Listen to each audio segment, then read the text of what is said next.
Assalamualaikum warahmatullahi wabarakatuh. Waalaikumsalam warahmatullahi wabarakatuh. Sahabat Gema Sematas, apa kabar teman-teman semuanya? Kami perwakilan dari SMA Tahfidz As-Sa'idiyah yang mengikuti lomba SMA Award 2022 dalam bidang lomba podcast. Selamat menyaksikan podcast Gema Sematas yang merupakan kepanjangan dari Gema SMA Tahfidz As-Sa'idiyah. Alhamdulillah, saat ini kita masih ada dalam keadaan sehat walafiat dan senantiasa dalam keadaan yang luar biasa. Pada kesempatan kali ini, kita akan membahas tentang sekolah digital. Namun sebelumnya, perkenalkan nama saya Nova Rizkyanti, saya berasal dari Jalan Keramat 1 Sampang, dan saat ini saya duduk di kelas 11 SMA Tahfidz As-Sa'idiyah. Dalam membahas tentang sekolah digital, saya ditemani oleh teman saya Fasha. Yang lebih jelasnya saya persilakan untuk memperkenalkan diri terlebih dahulu. Assalamualaikum warahmatullahi wabarakatuh. Waalaikumsalam warahmatullahi wabarakatuh. Alhamdulillah, kita semua dalam keadaan yang luar biasa. Semoga kita semua dalam keadaan yang sama. Perkenalkan, nama saya Fasha Diana, biasa dipanggil Fasha. Saya kelas 11 SMA Tahfidz As-Sa'idiyah Sampang. Di podcast kali ini, saya bersama Nova akan membahas sekolah digital, di mana digitalisasi pada era saat ini sangat penting untuk diterapkan di berbagai sektor, termasuk lingkungan sekolah. Bukannya begitu, Nov? Ya, benar sekali, Fasha. Oh iya, sebelum kita berlanjut pada pembahasan kita, mungkin dijelaskan dulu nih apa itu Gema Sematas. Benar sekali, pasti teman-teman di sana bertanya-tanya, mengapa harus gema gitu ya? Gema kan artinya bunyi atau suara. Sedangkan Sematas itu singkatan sekolah kami, yaitu SMA Tahfidz As-Sa'idiyah. Jadi, Gema Sematasnya itu harapan kami SMA Tahfidz As-Sa'idiyah untuk memantulkan hal-hal positif, baik itu informasi ataupun edukasi kepada semua orang. Oh, iya. Teman-teman di sana sudah tahu ya apa itu Gema Sematas? Pastinya sudah tahu dong. Sebelum kita fokus pada bahasan kita tentang sekolah digital, saya ingin bertanya dulu nih kepada Fasha, tentang digital sendiri itu seperti apa? Digital adalah bentuk modernisasi atau pembaharuan dari penggunaan teknologi, di mana sering dikaitkan dengan kemunculan internet dan komputer. Meskipun sekarang banyak sekali perangkat teknologi selain komputer, seperti HP, laptop, dan lain-lain. Selanjutnya, menurut Fasha, sekolah digital itu seperti apa? Sekolah digital merupakan lembaga pendidikan yang sudah mulai mengimplementasikan penggunaan digitalisasi pada fasilitas-fasilitas yang digunakan untuk mendukung proses belajar mengajar sehari-hari. Umumnya, sekolah digital memiliki perangkat dan fasilitas pendukung seperti belajar digital, proyektor, laboratorium TIK, komputer, serta menyediakan akses WiFi. Bahkan ada yang diterapkan pada kegiatan KBM yang dilakukan secara daring, baik itu melalui Google Meet, Zoom Meeting, bahkan yang lebih mudah melalui grup WhatsApp. Apakah Fasha sudah merasakan penerapan digitalisasi di sekolah atau penerapan KBM yang disebut tadi seperti Zoom Meeting dan lain-lain? Tidak sejauh itu, dalam arti mengikuti KBM menggunakan Zoom Meeting dan lain sebagainya. Selama ini, saya mengikuti KBM secara tatap muka karena saya berada di lingkungan pondok yang jauh dari kata digital, tapi tidak menutup kemungkinan. Jadi, kita harus mengetahui perkembangan digital yang ada.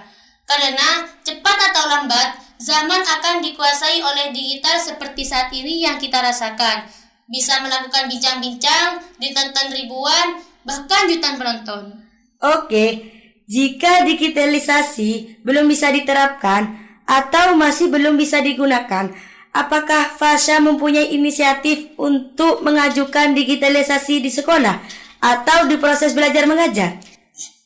Tentunya mau, karena penerapan sistem digital untuk membantu proses belajar mengajar jika dilakukan dengan baik dapat membawa banyak manfaat. Akan tetapi, selama ini sekolah di Indonesia kerap menghadapi berbagai masalah untuk menerapkan sistem belajar mengajar, termasuk konsep digital learning yang sempurna. Karena persoalan yang kerap dialami pendataan dan manajemen sekolah masih dilakukan secara manual. Sistem pembelajaran dan penilaian dilakukan tanpa bantuan teknologi, serta sulitnya orang tua memonitor perkembangan akademik anak di sekolah. Ya juga ya, meskipun ada digitalisasi, orang tua sulit untuk memonitor anaknya. Terkadang anak tidak hanya mengakses materi belajar, tetapi lebih suka memainkan game. Tapi benar juga kata Fasya tadi, bahwasannya jika digitalisasi dimanfaatkan dengan baik, pastinya banyak manfaat yang kita bisa ambil. Di sini kan lingkungan pondok, pastinya kita dibatasi untuk menggunakan fasilitas digitalisasi. Terus, bagaimana cara Fasya untuk mengetahui perkembangan digitalisasi yang semakin berkembang? Alhamdulillah, di sekolah kita tersedia laboratorium TIK dan juga akses internet. Di sana, guru TIK terkadang memberikan kita kesempatan untuk mengakses internet dengan pengawasan yang begitu ketat, untuk melihat dunia luar tentang perkembangan digitalisasi. Jadi, kita punya gambaran seberapa meluasnya digitalisasi digunakan di beberapa aspek kehidupan, termasuk lingkungan sekolahnya. Ya juga ya, meskipun kita ada di lingkungan pondok, kita tidak boleh menutup mata tentang perkembangan digitalisasi yang makin berkembang. Terus yang Fasya ketahui, bentuk fasilitas digitalisasi apa yang telah diterapkan di sekolah kita? Yang saya ketahui tentang penerapan digital di sekolah kita, yaitu guru mengajar menggunakan media belajar yang nantinya ditampilkan di LCD proyektor. Terkadang, pembelajaran menggunakan komputer saat mencari referensi tugas-tugas tertentu, administrasi sekolah yang menggunakan komputer, ujian menggunakan komputer, dan lain sebagainya. Berarti, meskipun sekolah kita ada di lingkungan pondok, cukup untuk menggunakan fasilitas digital ya? Ya, benar sekali. Karena di era saat ini, digitalisasi merupakan hal wajib yang diterapkan agar setiap kegiatan pekerjaan lebih cepat, efektif, dan efisien. Terakhir, sebelum podcast ini kita akhiri, apakah Fasya mempunyai harapan untuk sekolah digital?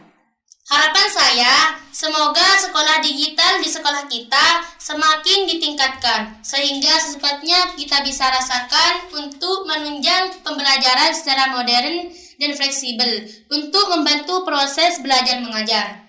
Dengan adanya, bisa mudah didokumentasikan, ramah lingkungan, bisa mengurangi penggunaan kertas. Sudah panjang lebar nih, kita bahas tentang sekolah digital. Mungkin ada pesan untuk teman-teman yang ada di sana? Pesan saya hanya satu, yang penting benar-benar diterapkan ya. Gunakan perkembangan digital untuk hal yang positif. Sudah gitu saja, Nov. Oke, kita sudahi podcast kita kali ini. Semoga bermanfaat dan bisa bertemu di lain waktu. Matur sekalan kong sedaja, nyuwun sepora manabi beda kehilafan. Assalamualaikum warahmatullahi wabarakatuh.